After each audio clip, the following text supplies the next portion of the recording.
Darkness Between the Stars, Part 1, The Silent Signal. They told me the job was simple. Pilot a salvage mission to investigate the Artemis, a deep space research vessel that had gone silent 2 months ago. No distress signals, no radio chatter, just a cold, empty ghost drifting near the Epsilon 6 system. Retrieve any data, find survivors if any were left, and report back. Easy credits, they said. Just another routine deep space sweep. I'm Jonah Reyes, 34 years old, with a lifetime spent in starship corridors and docking bays. I've seen my share of things out in the void, lost ships, malfunctioning AI, and worse. But nothing prepared me for what I found on the Artemis. Our ship, the Aegis, was a small, rugged salvage craft built to handle the unpredictable. I'd volunteered to lead the boarding team with 2 others, Miko, our engineer, a sharp mind with a stubborn streak, and Sana, the medic, quiet and steady. We approached the Artemis in orbit, its hull pocked and scarred, emergency lights flickering faintly in the infinite black. There was no answer on the comm channels, not even static. We docked carefully, airlock hissing shut behind us as we stepped into the eerie silence. The interior of the Artemis was bathed in dim red emergency lighting, casting the long cold shadows of empty corridors, the metallic scent of burnt circuits mixed with stale air, like the ghost of a fire that never fully died. No signs of life. No bodies, no clues. My suit's sensors scanned every inch. Nothing. No heartbeats, no movement. Just a chilling emptiness that pressed against my chest. I called out, "This is Reyes. Anyone aboard, respond." Only silence answered. I pressed deeper, moving slowly through narrow halls. The only sound was the echo of my boots and the faint hum of the ship's emergency power struggling to hold on. Then we found the data logs. The Artemis's computer systems had suffered severe corruption, but fragments remained. Broken voice logs, cryptic messages, static-filled videos. The crew's last days played out in shattered whispers. They'd started hearing voices, whispers on comm channels, calling their names, speaking in strange, impossible languages. Some promised salvation, others threats. Paranoia spiraled, crew members vanished. Captain Locke's last recorded message was a desperate warning. Something's inside the ship. It's watching us. It's patient. It waits in the silence. I felt a chill that wasn't just from the cold vacuum outside. Then, just as I reached to shut down the playback, my radio crackled with a voice so faint I almost didn't hear it. "Jonah, don't trust the silence." I froze. The ship's corridor suddenly seemed darker, deeper.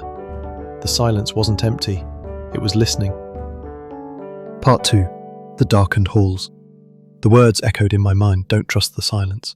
I wanted to believe it was a trick, a transmission glitch, maybe even a prank. But deep inside I knew better. Back on the Aegis, I gathered Miko and Sana. They were both visibly shaken after seeing the corrupted logs and hearing my radio message. "We need to get everything we can," I told them. "Data, samples, anything that explains what happened here." Miko nodded, checking her portable scanner. "This place gives me the creeps. The hull's integrity's compromised, and the electrical systems keep shorting. The ship's almost dead." Sana stayed quiet, fingers tightening around her medkit. I could see the worry in her eyes. We suited up again, returning to the Artemis through the airlock. Inside, the emergency lights flickered like a failing heartbeat, casting long shadows that seemed to twitch just beyond the edge of vision. The corridors stretched ahead, narrow and maze-like. As we moved deeper, I noticed the walls seemed to warp slightly, as if the ship itself was breathing.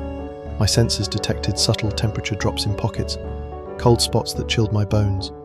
The silence was no longer peaceful. I heard it first in the distance. Footsteps, slow and deliberate, echoing just behind us. I spun around. Empty hallway.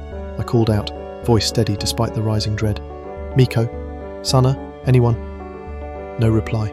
Then Sana whispered, "Did you hear that?" We kept moving, trying to dismiss the sounds as echoes or mechanical noises. But the whispers started next. Soft, barely audible, calling our names in broken syllables. "Jonah, Miko, Sana." Sometimes the voices overlapped, other times they fell silent. Miko suddenly froze in front of a door. "This room," she said quietly, It's like it's alive." We opened the door carefully. Inside was a lab, shattered glass and debris everywhere. But on the far wall, scratched deep into the metal surface, was a message. "It is here." My heart pounded. Sana shivered. "We need to get out." I wasn't so sure. Something about this place was pulling us deeper, like it wanted to trap us. Over the next hours, the ship's systems became erratic. Lights flared on and off. The gravity fluctuated, throwing us off balance. Corridors twisted, folding back impossibly on themselves. The Artemis wasn't just a ship, it was a maze, and we were its prey. Miko started talking to shadows, following voices no one else could hear. Sana confessed that the nightmares she'd been having weren't dreams. They were memories, not hers. Faces without eyes, hands reaching from the darkness. I felt my own mind fraying, slipping between reality and something else. One night I woke to see my reflection in a cracked viewport, smiling back with eyes that weren't mine. The silence had become a roar in my head, and the darkness was watching. Part 3. The Abyss. Inside time lost meaning a long while ago. The Artemis no longer felt like a ship, it was a labyrinth woven from darkness and madness, a prison with walls that shifted and breathed. Miko is gone. Sana is gone. I'm alone now, or maybe not. Sometimes I think I see them, their faces half-formed in the flickering lights, mouths moving in silent screams. But when I reach out, they dissolve like smoke. The shadows here aren't just absence of light, they're something else, something alive. My suit sensors malfunctioned hours ago, my comms are dead, but worse is the silence.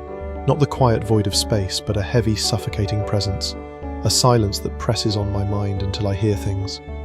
Whispers in languages I don't understand, calls from nowhere. Last night, or what I think was night, I was in the observation deck. The viewport cracked and frosted, but out there in the endless black I saw figures. Tall, gaunt shapes drifting just beyond the hull, impossibly still, watching. Their faces were voids, empty except for a shifting static glow. They reached out with long, spindly arms, not to harm but to invite, to pull me into the abyss. I fled, but the corridors twisted. Walls bent inward and stretched outward like a nightmare folding in on itself. The gravity fluctuated wildly. One moment I was pinned face down, the next floating helplessly, tumbling through dark hallways that seemed to loop endlessly. The Artemis groaned like a living thing, its metal ribs bent and creaked, echoing through the silence. My mind fractures. I hear voices that aren't mine, memories that aren't mine. Sometimes when I stare at my reflection in the cracked viewport, I see a stranger staring back, his eyes hollow, a faint smile twitching on his lips. I tried to send a final message, but the comm system scrambled my voice, turning it into broken, static whispers. So I'm recording this now, hoping that somewhere, somehow, this message will be found. If you are listening, don't come here. Don't enter the silence, because the Artemis isn't just a lost ship. It's a predator. It waits, it watches, it feeds, and now, it has me. The darkness is inside my head, a crawling cold that whispers of oblivion. I don't know if I'm still Jonah Reyes, or if that name belongs to a man long dead in the void. But I know this. Whatever it is, whatever lurks beyond the stars, it will never let me go. If you hear the silence calling, run. Run as far as the stars will take you. Because once it's inside, there is no escape. End of log.